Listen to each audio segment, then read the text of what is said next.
Wondering what life is really like on Canada's wild and crazy West Coast? This podcast is all about the people, the places, and Vancouver Island time. Together, we'll explore this island paradise, a combination of ocean, city, and country living. We'll meet the fabulous locals such as the Fudge Fairy and the Chicken Lady, who have chosen Victoria and Vancouver Island as their home. And we'll learn what makes this place unique and special to those who live here. And now, your host of Vancouver Island Time, Jane Johnston. Hi everybody, it's Jane Johnston with the Briar Hill Group at Remax Camosun. I'm here with Jilly Hyndman. She's with the Heartrageous Coach. And we're going to be talking about the area of View Royal. So first of all, I understand you moved here from Saskatchewan. Yes. And what was it like there? Not like this. January in Saskatchewan is very different. It's usually in the minus 20 to 30 range with lots of wind. And here it's green and mild and pleasant and moist, and everything's starting to bloom already, which is very strange, but wonderful. Is this your first winter in Victoria? I'd been out a couple times during the winter last year, but we moved at the end of June, and so it's our first full fall season, winter season, and I'm really looking forward to spring. Yeah, well, the first time I moved here actually was 20 years ago. And I moved from Toronto and I kept thinking, well, when's winter? Yeah. Someone told us the other day, well, the winter's over now. And it was like a week. So, okay. Because in Saskatchewan, it's several months of quite cold, quite clenchy experience. So, yeah. So the area that you picked to move into is View Royal. Mm-hmm. I call this kind of a shoulder area in real estate because we're halfway between downtown and the West Shore. Yeah, it's we didn't really know anything about the community before we looked here, and we knew we wanted to be on the peninsula somewhere because we just knew that. And this has turned out to be the best location. We are 10 minutes from everything, literally, which is, I mean, coming from Saskatchewan, we were driving half an hour minimum to get into the city.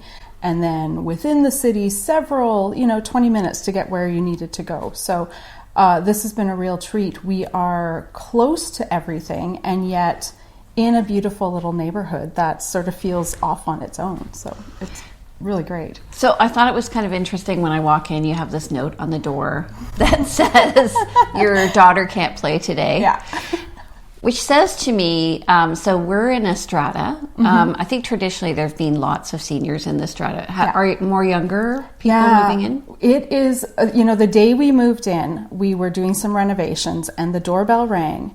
And the neighborhood kids came and scooped up our daughter and whisked her away for about 4 hours while we ripped out flooring. And it was just so lovely. It's a beautiful mix of seniors, younger families, singles, couples with no kids. It's a real community just in this strata.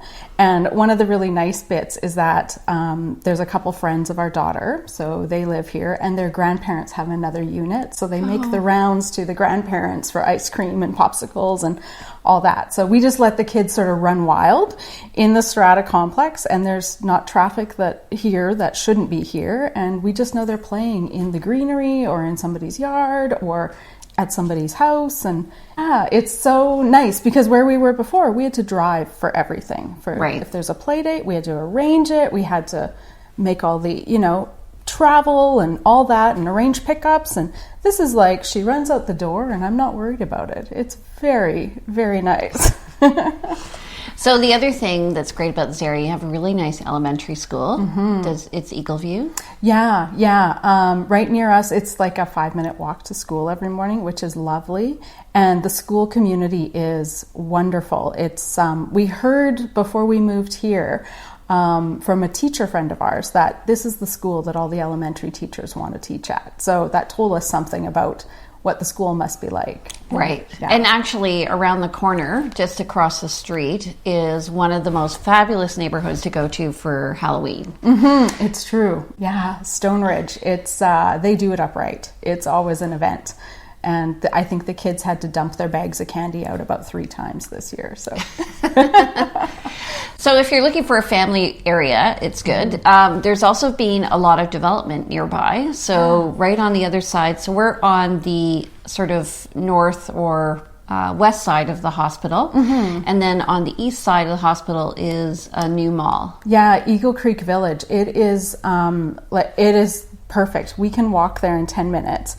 There's a huge grocery store, Quality Foods. There is just this beautiful square with, several coffee shops, Cobb's Bread, a dentist, an eye place, a vet, a pet store. Tim Hortons, right? Tim Hortons, a Starbucks, a YWC or a YMCA gym. It's everything you need. Daycare. There's a daycare. There's underground parking. There's condos up above, which is really nice because somebody's always there with eyes on the area. It's vibrant and it's it's where everything you need is within walking distance. Yeah. I just can't get over it. I know. Sometimes it's too convenient. It's like, should we cook tonight? Oh, let's just go to Quality Foods. They have the food counter and you can just get whatever you like. So I thought they have actually a really good thing when they talk about their appetizers. What do they call those? Oh, that every day you can get a deal on appetizers there. So on your way home. Appy hour or something. Hour. Yes. And I don't want to tell people, but $1.49 Tuesdays. It's like they have random things for $1.49. My neighbor and I go and stock up. It's awesome. Look out, thrifties, you have competition. Yeah, sorry. Okay, what about outdoor activities? Do you go to Thetis Lake, which is quite close by as well? That's just the gem of where we are. It's a 6-minute drive to Thetis Lake. We throw our kayaks in the back of the truck. We'll kayak all over Thetis Lake for a day. We go and hike. We take the dog. There's an awesome dog beach there. It's really it's such a nice thing. And that's one of our motivations for moving here is to be outdoors and more active more of the year. Hold on a second though. Yeah. Didn't you live on a huge ranch? We lived on a farm. Yeah, an 80-acre farm. So we were outdoors. But it wasn't often for pleasure. It was a lot of maintenance and work. And so now we're here. And the beauty of being in a strata is that someone else is doing the outdoor work and we get to play on weekends and evenings. So that's been a really nice shift for us. But for the lifestyle. Yeah. We say that we downsized our financial lifestyle and upsized our quality of life by moving here. So, Cool. Yeah. And so Thetis Lake has upper and lower Thetis Lake. Do you take your dog on those trails? Yeah, we do. We go hiking at least every Sunday as a family. It's our church. It's what we've decided to do. And so rain or shine, we go. And we explore all different parks in the area. But Thetis is one of our favorites. It's just so convenient and it's so friendly. We always see tons of dogs walking around the lake. And it's a great location. So many beautiful views from all the different areas. And you're protected when it's raining because there's lovely tree coverage. And if you want to be at the beach, you can go to the beach. It's awesome. So there are a couple other dog-friendly parks in Colwood and Mechosin as well. There's one Colwood Creek Park, which is right at Souk Road and Veterans Memorial there. Okay. And then there's also dog-friendly parks along Mechosin, which are on the beach, like Taylor. Have you been to Taylor Beach? We've been down. Where have we been? Royal Bay Beach, whatever that's called. Yep. We've been out to Whitty's. We went last weekend to Whitty's and it was very mucky, but it was still super fun. So it's good in the summer. Yeah. We try to make the rounds to anywhere that's dog friendly during the dog friendly times. We actually, across the road in Stone Ridge, there's a little tiny park, Aldersmith Park, and it's a dog park. So I can walk our daughter to school in the morning, go throw the ball for the dog, come back and start work all within half an hour. It's pretty amazing. Yeah. I know. I think this area is underappreciated. Do you ever get over to the Old View Royal area across? Yes. Yeah, we love going to Portage Park, which is another dog-friendly place with the beach. And our dog likes to swim and chase rocks into the water. So we go there quite a bit. We just go park right behind View Royal Town Office. And there's this little hidden gem of trails down to the inlet.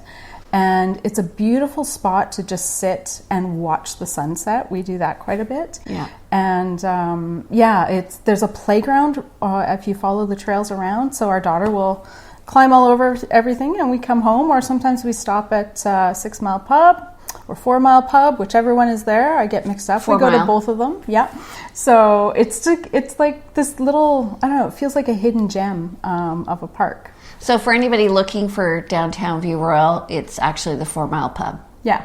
And then behind that are the trails between it and the municipal hall. Yeah.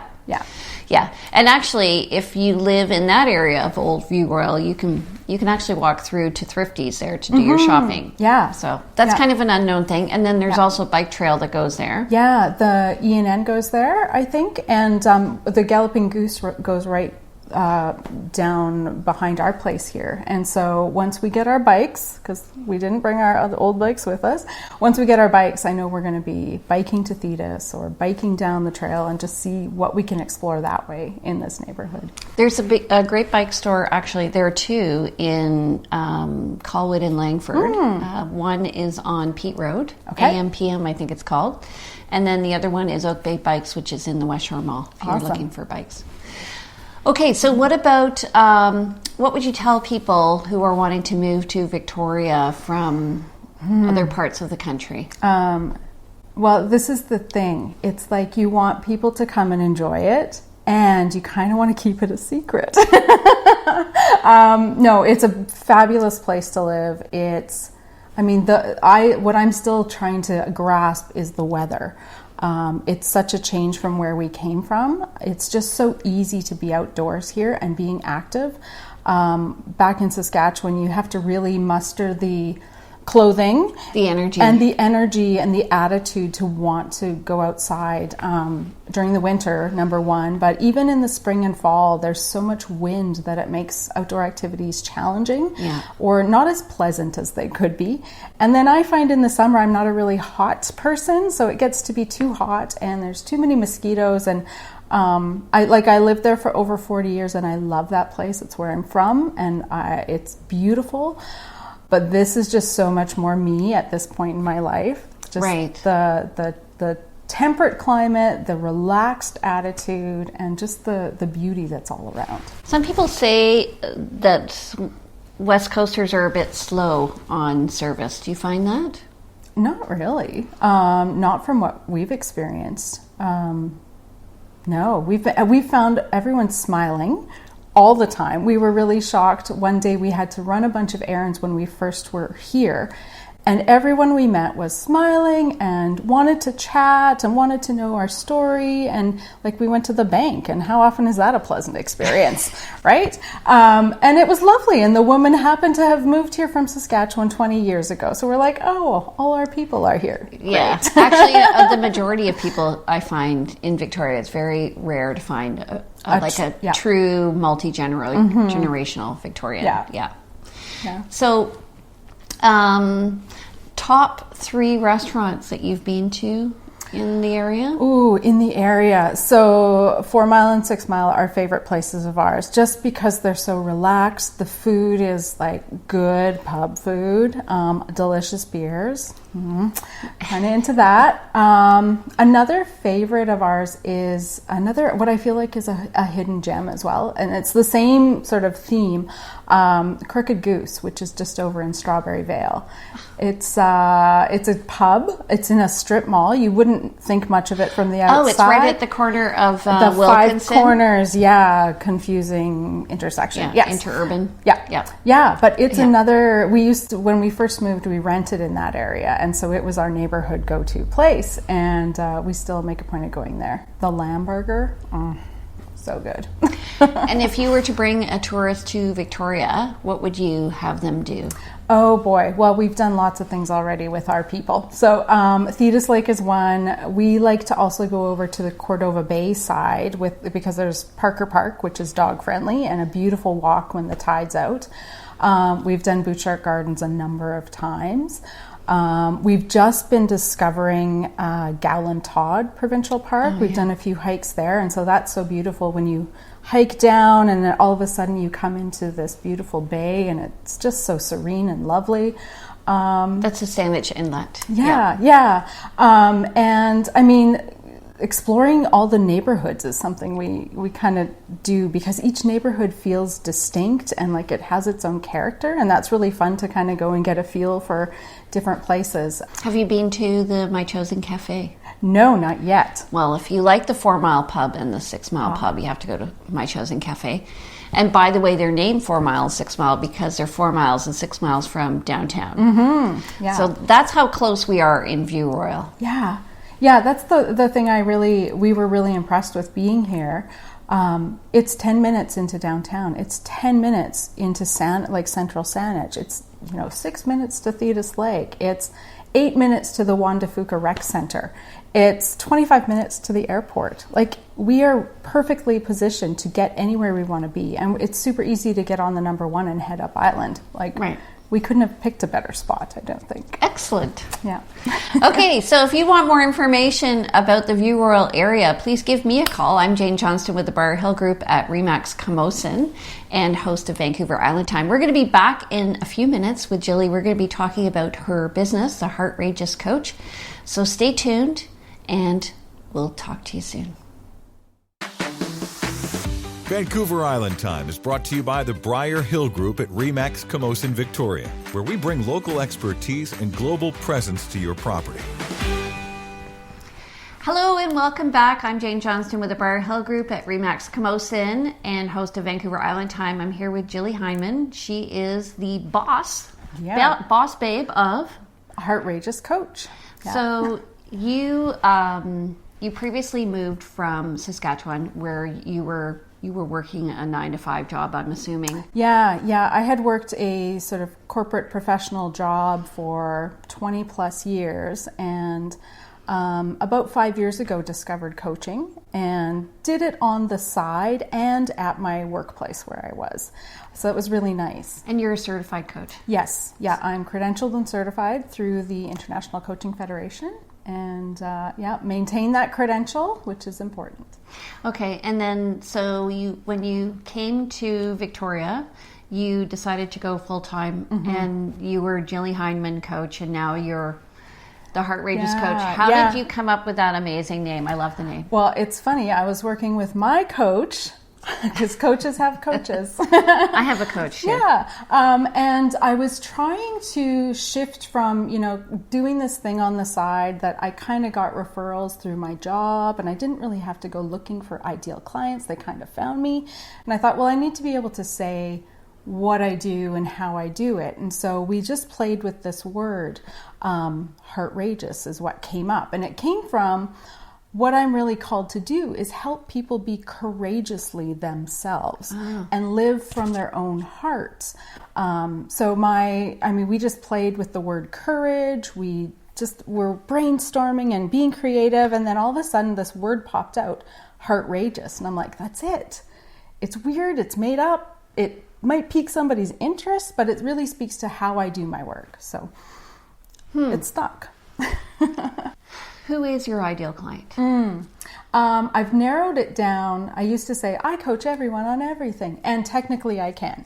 But then it's hard for people to know if they should work with me. So I've narrowed it down to 2 quite specific groups. So the first group is women in that sort of 30-ish to 55-ish age range who have lived some life, who have perhaps followed a path, a career path, a motherhood path, a partnership path, and are suddenly or over time realizing, I feel out of alignment. I feel not like myself. And so these are women that want to really peel back who they really are, examine what society's telling them they should be like, and maybe want to put that aside. So don't you find... So I know exactly what you mean, because I find that after women have children especially, or somebody is a stay-at-home parent, whether it be a male or a female, and they all of a sudden they have the time to reflect, that's when that change happens. Yeah. And so it's new mothers or older mothers who have been mothering for some time. They often have that awakening of like, oh, wait a minute, my head's finally above the clouds. The kids are off doing their thing. who am I? And Right. what do I want? And so I work a lot with mums in that group, which is, I mean, I experienced that myself as a mother, so I know that inside and out. And sometimes it's also women who have followed a professional path who suddenly say, like, you know what, I went to school, I got all the degrees and designations, I did the thing, I got the titles, I'm climbing the ladder, and I feel yucky or meh or unfulfilled. And it's like, what do I really want to do and be? So I help those women transition from, I'm on this path that has kind of been prescribed to me, and I maybe fell into consciously or maybe unconsciously because I was told I needed to be this growing up. Well, I found for me, my parents really expected me to go to university, which is fine. And I remember my dad saying, "Oh, Jane, you're going to be a teacher." And I was like, "I'm not going to be a teacher." Of course, I eventually became a teacher. I love teaching. But when I came here, there were no jobs. And same thing, I had kids and I had to reevaluate.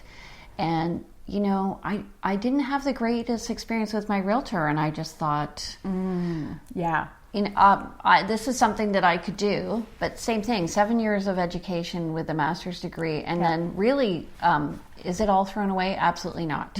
No, I think any education, no matter what it is useful. It teaches you about yourself. It teaches you, I started off, my first degree was journalism. I went through journalism school. I worked for the CBC. I thought I'm going to be an international correspondent, right? And then what I found out by the end of journalism school is that I hated journalism. I hated, it was not me to stick a microphone in somebody's face and say, "So that terrible thing happened to you. Tell me about that," right? Yeah. Which is funny because becoming a coach, it's actually full circle because that's exactly what I do. But it's coming from a different place. It's coming from a helping place, not an invasive place. Yes, exactly. So it's all those skills. We use them, right? They become part of our toolkit and we carry them forward in our life. And we get rid of the ones that don't serve us anymore. We find new ones to take their place.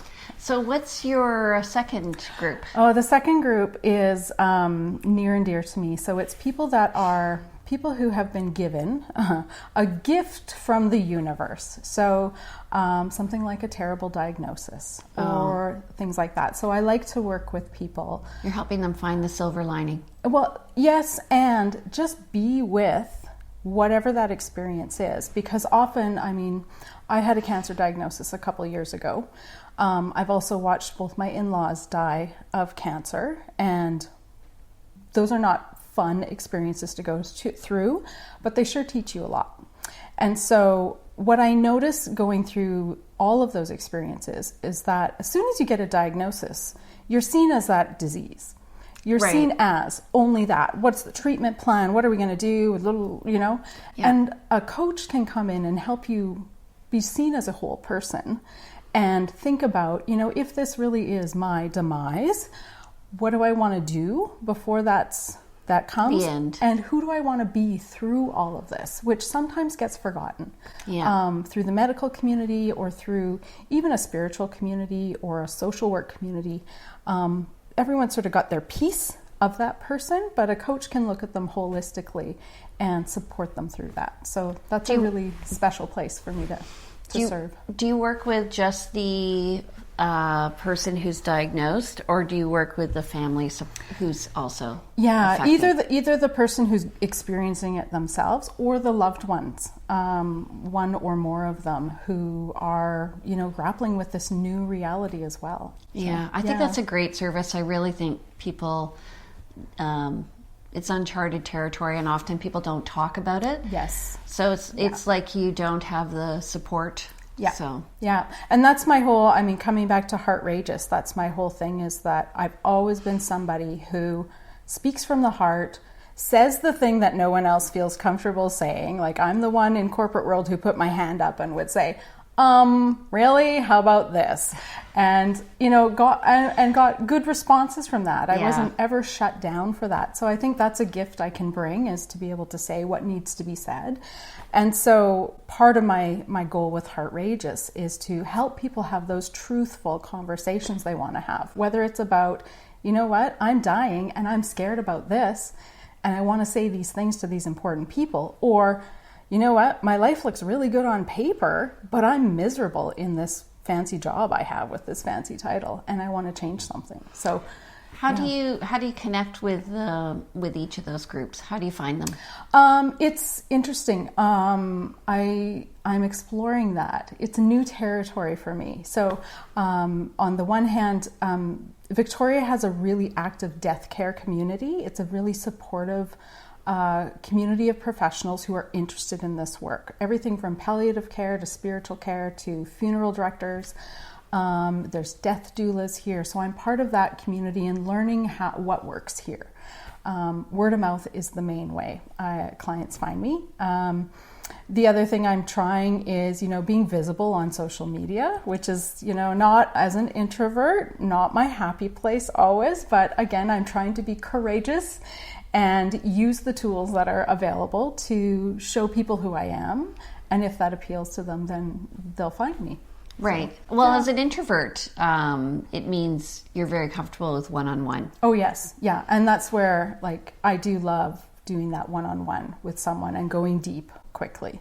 That's the beautiful part of coaching, is you get to see someone for who they are immediately and get beneath the surface into what really matters and what's really at stake. So you're looking for an introduction to people in that community? Yeah. It's really just, everyone knows someone who's getting a diagnosis or had something, that we deem negative happen in their life. So, a job loss or a relationship ending, and sort of being in that place of, oh my God, now what? A coach can really help you make sense of what's important to you and what you might want to do to move forward.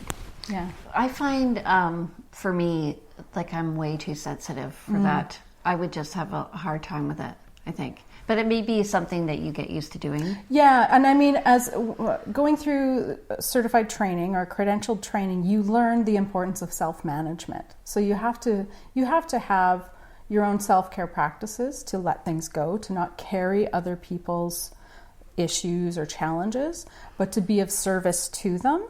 And having your own coach is somewhere to, a safe place to work through that stuff that maybe is a little heavier that you are carrying.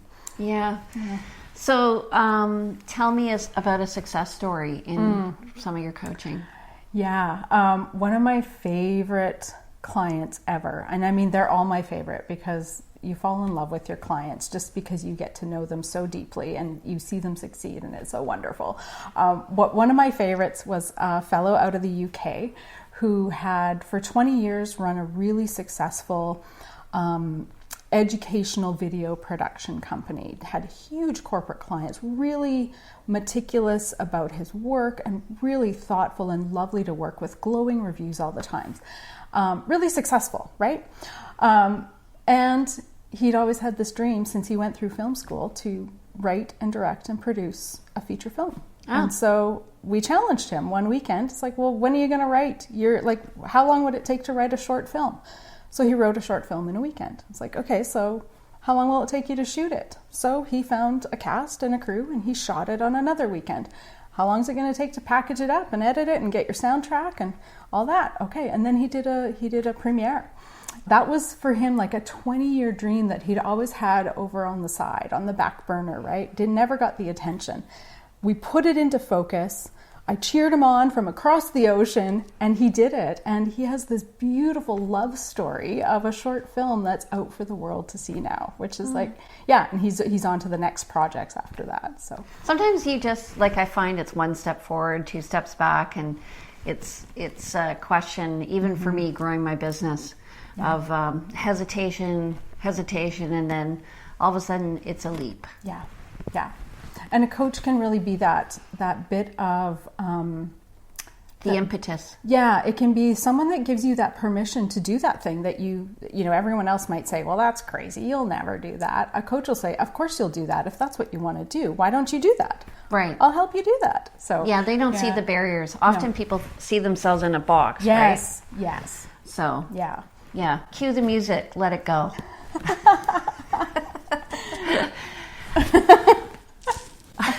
Anyway, okay, so if you're interested in learning about how you can reach your potential and you want to talk to the Heartrageous Coach, please contact Jilly.